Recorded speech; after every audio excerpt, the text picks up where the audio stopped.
为了给他心仪的明星打造学霸人设，我的男友将我收藏的古董偷偷送上了电视鉴宝节目。那位明星，他的梦中情人，当场宣布他是赝品，并砸碎了我的古董花瓶。我甚至直到节目播出，才知道自己真爱的藏品不翼而飞。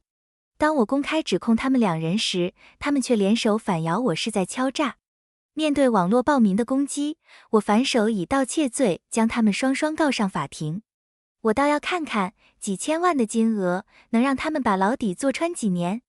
珍宝寻踪节目播出的那天，我正在新公寓里边整理箱子，边开着电视当背景音。主持人用他一贯夸张的语气介绍着明星嘉宾塞拉菲娜、雷玛。屏幕上，塞拉菲娜一袭白裙，飘逸出尘，笑容甜美地解说着，不愧是娱乐圈立稳了学霸人设的女星。现在，有请塞拉菲娜为我们鉴定，接下来的这件宝物究竟是名副其实还是精巧的仿品。随着主持人的提示，一件短颈瓷瓶被小心翼翼地捧上舞台。我猛地坐直了身子，那个花瓶看起来和我收藏的一只一模一样。但我的花瓶不是应该在我男友凯勒布那里吗？没等我想明白，塞拉菲娜那甜得发腻的声音响彻房间。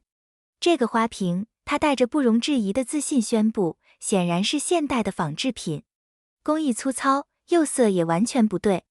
她随手拿起它，手腕轻轻一抖，就把它摔在了地上。刺耳的碎裂声响起，瓷片四溅。现场观众发出一片惊呼，我的大脑一片空白。腿上的薯片袋滑落在地，一种不祥的预感攫住了我。我必须确认一下。我抓起钥匙，冲向凯勒布的公寓。我最近刚买了自己的房子，在正式搬家前，大部分物品都暂存在他那里。他难道真的拿了我的东西，送上全国电视节目，还任由塞拉菲娜把它毁掉？我的心狂跳不止，花瓶碎裂的画面在我脑中不断循环播放。赶到他租的公寓，我掏出他之前给我的备用钥匙，但钥匙转不动，锁卡住了。他换了锁，那个混蛋换了锁，甚至都没告诉我一声。我深吸一口气，颤抖着给他打电话。他接了电话，语气十分不耐烦：“什么事？”我新家差不多弄好了，我努力保持声音平稳，准备把我的东西搬走。凯勒布嗤笑一声：“我很忙，以后再说。”那锁怎么？我没说完，他就挂断了电话。回想起来，他最近确实变得急躁而疏远，甚至从不主动给我发消息。强压着怒火，我打电话叫了锁匠，说明情况并发送身份证照片后，锁匠几分钟就把门打开了。我冲进去，翻遍了客厅、卧室、储物间，哪里都找不到那个花瓶。我气得浑身发抖，用手机拍下了一切。接着我发现，不见的不只是那个价值数百万的麦森瓷瓶，还有一尊文艺复兴时期的镀铜小雕像和一幅珍贵的丢勒素描东林，每一件都价值连城。我再次尝试拨打凯勒布的电话，但他每次都挂断。最后来了一条短信，我说了我很忙，你听不懂人话吗？有什么事不能等？我又打了一次，发现他把我拉黑了。好，凯勒布，你给我等着，我咬牙切齿的低语。我叫了搬家公司，让他们把剩下的物品都运到我的新公寓。然后我翻着通讯录，拨通了一个很久没联系的号码。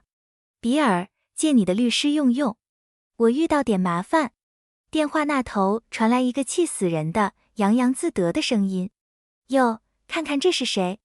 不是我那位说要追求历史学梦想，参加什么考古挖掘，然后把我们都拉黑了的亲爱的妹妹吗？佩顿大小姐终于决定再次降临凡间了。终于想起你还有个哥哥了。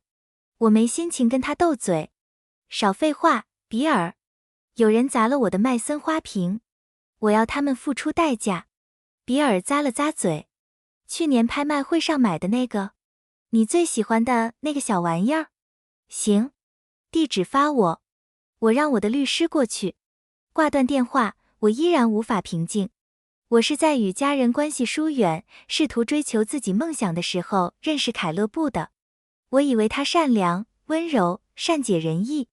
我从未想过他能做出这种事。律师半小时后赶到，帮我清点了损失。我的大部分藏品都是这些年用零花钱在拍卖会上买的，每一件都有详细的记录。刘律师推了推眼镜。凯勒布先生在未经您同意的情况下，拿走了价值近4000万美元的古董，然后更换门锁，阻止您取回财产。我们提起盗窃罪的证据很充分。这种情况会判多少年？我问。鉴于金额特别巨大，法定刑期是10年以上有期徒刑到无期徒刑。我点点头。这就够了。正当我准备让律师着手办理时，我的电话响了。我接起电话，一个严肃的男声传来：“你好，是佩顿小姐吗？这里是警察局，需要你过来协助调查。”我愣住了。调查？什么调查？我满心疑惑，和律师一起去了警局。一进去就看到凯勒布坐在警察对面，而他旁边正带着一丝得意的微笑刷着手机的，正是塞拉菲娜·雷玛。警官直奔主题：“佩顿小姐，我们接到报案，称你非法闯入私人住宅，请解释一下。”凯勒布扬着下巴：“没错。你是不是闯进我的公寓了？那是违法的，你知道吗？”违法？我气急反笑，转向警官：“那公寓的租金我付了一半，我所有的东西都在那里。他未经我允许换了锁，还偷了我的花瓶和其他古董，现在居然还敢告我！”刘律师拿出租金转账记录和租赁合同的打印件，交给警官。这是佩顿小姐向房东支付租金的记录，持续了6个月。我们还有其他转账记录。从法律上讲，他接着说，佩顿小姐在此期间是合租人，拥有与凯勒布先生同等的权利。她无权在未通知的情况下换锁并禁止他进入。警官查看了文件，皱起眉头看向凯勒布：“这是怎么回事？”凯勒布脸色一僵：“他是给过我一些钱，但房子是我租的，他没权利翻我的东西。”“翻你的东西？”我指着合同说：“我拿回属于自己的东西，天经地义。倒是你偷了我的麦森花瓶，送上节目，让塞拉菲娜给砸了。你敢否认吗？”塞拉菲娜终于抬起头，语气轻描淡写：“亲爱的，别演了。我看了那花瓶，就是个廉价的仿品，碎了就碎了呗。我不知道你从哪儿捡来的破烂，就敢说是价值连城的古董，是想敲诈我们吗？”凯勒布脸色难看：“佩顿，我知道你缺钱，但没想到你疯成这样，这种下三滥的手段也使得出来。”说着，他轻蔑地瞥了一眼我身旁的刘律师：“我最近是忙，你看你这么快就搭上别的有钱人了。算了，我也懒得跟你计较，拿着你的破烂，赶紧滚。”刘律师没理会凯勒布的嘲讽，直指关键：在清点失物时，我们还发现一尊铜像和一幅素描也不见了。凯勒布先生，你最好立刻归还，这些也是古董，每件都价值数百万。凯勒布不耐烦地挥手：“戏演完了没？真是的，我早把他的破烂全扔了，顶多值几百块。几百万？笑死人了！去告啊，我看你能拿出什么证据。”我咬紧牙关，声音斩钉截铁：“好，我们法庭上见。”凯勒布和塞拉菲娜扬长而去，我和律师则留下录口供，固定证据。但刚走出警局，我就被一连串的相机闪光灯晃得睁不开眼。不知从哪儿冒出一群记者，长枪短炮全都对准了我。他们围住我们，话筒几乎要戳到我脸上，问题像连珠炮一样砸来。我们刚接到爆料，有素人试图敲诈节目组和嘉宾塞拉菲娜·雷玛小姐进行炒作，是你吗？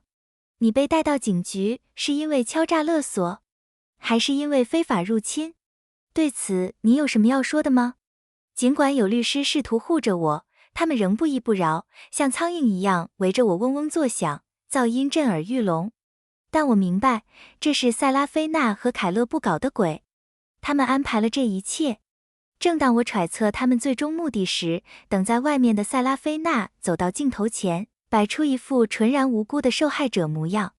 大家不要误会，他声音微带颤抖地说，佩顿小姐可能对我有些误解。她说花瓶值几百万，或许是她购买时受了欺骗。毕竟我从小研习这些，略懂一二。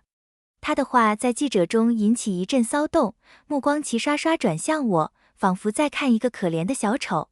有人大声说，确保每个人都能听见，我看他就是故意的。这种人见多了，以为明星好欺负，会为了名誉息事宁人，真不要脸。我颤抖着手指向塞拉菲娜，如果我的东西是假的，那你为什么还扣着我的铜像和素描？为什么不还给我？塞拉菲娜夸张地叹了口气，本来不想闹大，但佩顿小姐如此咄咄逼人，我提议，下次珍宝寻踪节目，我们当场请专家鉴定。你不是说铜像和素描很珍贵吗？那就让大师在直播中鉴定，看看到底是真是假。记者们眼睛一亮，好主意。他们齐声说，佩顿小姐，你不会不敢吧？我咬紧牙关，怒火中烧，终于看穿了他们的计划。他们想在利用节目羞辱我，同时给塞拉菲娜立威。我冷笑，好，我看你们怎么圆这个谎。塞拉菲娜嘴角掠过一丝得意的笑，很好，节目组会安排时间，到时候佩顿小姐就能和你的珍宝团聚了。人群散去，我紧握手机，看着塞拉菲娜和凯勒布胜利者般的背影远去。这招真毒，想用舆论压垮我。但他忘了一点，我的古董全都有鉴定证书，件件都是真品。他和凯勒布扣着我的铜像和素描，难道想用赝品调包？等着瞧吧，在节目上我定要让他们自食其果。珍宝寻踪录制当天，我坐在观众席，舞台灯光刺眼，周围观众的窃窃私语如同匕首。节目组故意把我安排在观众席，按流程，我要等鉴定结束后才被请上台访谈。镜头不时扫过我，主持人带着讥笑说，今天我们现场来了一位特别的观众，佩顿小姐。听说你对雷玛小姐上次的鉴定结果有异议。观众席爆发出笑声，有些人真不要脸，有人低声说，想拿假货碰瓷。他肯定是嫉妒塞拉菲娜的名气，怕是哪个对家粉丝来捣乱的。我握紧拳头，怒火在胸中翻腾，只能强忍不语，死死盯着舞台，倒要看看他们怎么演下去。塞拉菲娜身着高级定制礼服，依旧光彩照人，轻松维持着学霸人设。她装模作样的简短讲解了几句鉴定知识后，指着桌上的铜像和素描，语气充满鄙夷。这些珍宝的提供者佩顿小姐虽出身普通，却坚称是真品，价值连城，甚至扬言要告我索赔。所以今天我们特意请来了考古学界最德高望重的权威奥尔布赖特教授，来为大家做专业解读。塞拉菲娜轻笑一声，带着居高临下的意味，希望这次佩顿小姐别再抵赖了。舞台侧面的导播间里，凯勒布对着对讲机说了什么，主持人立刻将不怀好意的目光再次投向我。佩顿小姐，要不要上台来说两句？还是只敢在网上撒泼？又一阵嘲弄的笑声席卷观众席。看他穿的那寒酸样，也不像买得起几百万古董的人，肯定是想钱想疯了。鉴定完肯定又要赖账，继续污蔑我们塞拉菲娜。长得倒还行，怕不是想靠炒作当网红吧？我猛地站起身，目光扫过刚才说话的人。你们只会凭空造谣吗？我的藏品件件皆真，都有世界权威专家的鉴定证书。他塞拉菲娜、雷玛有什么？只有精心包装的人设罢了。演播室瞬间安静，都被我的爆发镇住了。但主持人很快反应过来，语气带着虚伪的同情和明显的嘲弄。佩顿小姐，请冷静。放心，我们今天请到的专家是剑桥大学最权威的历史系教授，他的鉴定总比你那不知真假的证书可靠吧？剑桥最权威的历史系教授，一张优雅而熟悉的面容闪过我的脑海，奥尔布赖特教授，引领我走入历史学世界的恩师。他的每一句话，每一个鉴定，都是业界公认的金标准。紧接着下一秒，奥尔布赖特教授本人走上了舞台，他步伐沉稳，气质卓然，瞬间吸引了全场目光，引来阵阵掌声。塞拉菲娜赶忙迎上去，脸上堆满谄媚的笑容，但教授并未理会他。他转向观众，声音清晰而有力地说道：“我今日前来是为了我的学生，